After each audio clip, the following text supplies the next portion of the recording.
If you want to pass data from the route to the controller, we can do that also.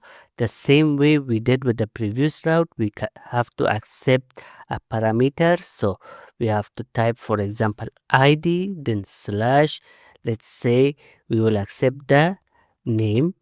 Now let's go to the controller, and inside here in the method we have to accept the id and the name as a parameter. Now we can access them. So let's type here the id is and dollar sign id, then the name is dot dollar sign name. That's it. Now if we go to the browser, and in here we have type about us slash pass the id and pass the name as a John. Now we got the our id and our name. If I change it to something else, enter again, we got it.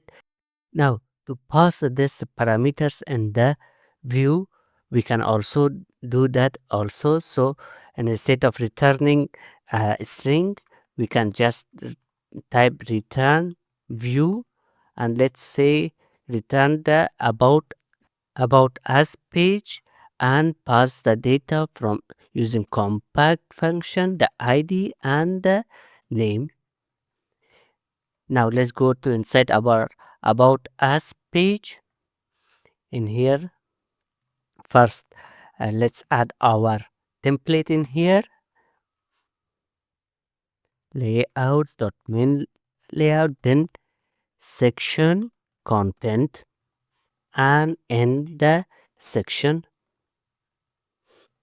Okay, our template has been added. Now let's add our id and name. So h1 id.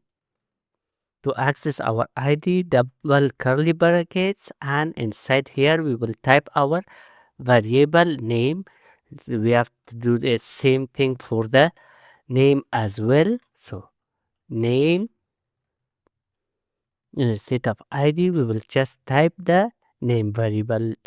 Now let's go to the browser, refresh.